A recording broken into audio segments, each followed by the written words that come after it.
花500块吃顿日料，3片刺身，4个寿司，1碗味噌汤，吃完还得下楼再吃碗15块的米粉才能填饱肚子。可一块米饭上盖片鱼，凭什么就能卖出天价？全国日料门店超5.4万家，覆盖率在亚洲菜系里排第1。按理说烂大街的东西该便宜了吧？可日料偏不，人均消费高达322，比西餐187、韩餐122高出整整一大截。而2025年日料人均客单价较2023年下降了18%，但顾客复购率却暴跌了40%。大家不是花不起这个钱了，是觉得当冤大头的感觉太糟糕。那么一块米饭配片鱼，凭啥卖这么贵？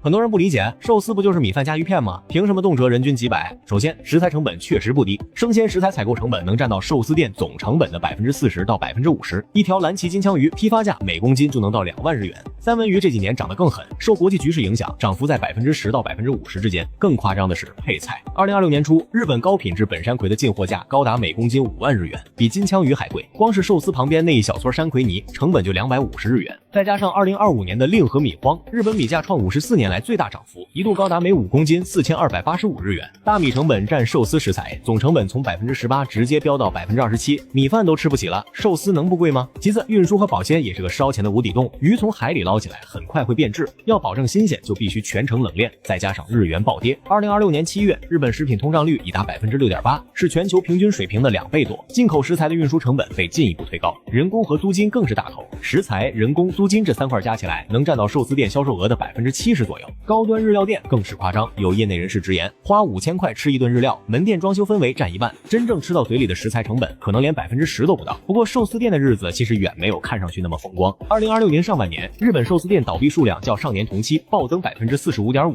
小型社区寿司店尤其惨，店主往往是唯一匠人，年事已高又后继无人，只能关门歇业。就在高端日料陷入困境的同时，另一股力量正在疯狂扩张，平价回转寿司。寿司郎在中国内地市场走的就是性价比路线，8元的三文鱼，10元的蓝鳍金枪鱼，8元且不限量的焦糖鹅肝，单品价格大都在10到20元区间，客单价大概120元左右。冰寿司更猛，人均客单价只有60到70元，多数寿司单价10到15元，被网友戏称为穷鬼寿司，却拿下了北上广的年轻人。藏寿司2026年2月菜单大改版，新增30元起的低价版，但平价寿司也并非高枕无忧。2026年3月1日，北京寿司郎门头沟店，一名消费者在金枪鱼刺身中发现了疑似白色虫卵的异物，市场监管部门迅速介入立案，母公司股价大跌。这件事引爆了消费者对高价低质的长期不满。日料行业最大的漏洞不是贵，而是贵的不明不白。预制菜早已成为日料行业的潜规则。数据显示，日本本地预制菜渗透率接近50%，很多小型居酒屋90%的食材在配送前就已完成预处理。在中国，这个比例只会更高。还有产地造假核废水事件之后，不少号称北海道直供的店悄悄换了国产货，价格却1分没降。国内很多所谓驻地市场空运的食材，其实就是普通水产批发市场的东西，换了一层皮，价格立马翻了20倍。当匠心沦为营销话术，当北海道直送变成国产冷冻货，消费者翻脸比翻书还快。寿司为什么卖这么贵？答案很复杂，食材确实贵，运输确实烧钱，匠人精神确实有故事可讲，但答案也很简单，很多情况下它就是贵的没道理。当10块钱一盘的冰寿司能让你吃到饱，当8块钱的焦糖鹅肝在传送带上转圈，那些动辄人均500家还吃不饱的高端日料，凭什么还能理直气壮的贵下去？日料最大的问题不是贵，是贵的让人不知道自己到底在为什么买单。当消费者的胃变得越来越理性，当漂亮饭不再能撑起天价账单，那些靠信息差和仪式感收割钱包的生意迟早会被戳破。吃饭这件事本该是信任和品质的结合，不是标签和排场的较劲。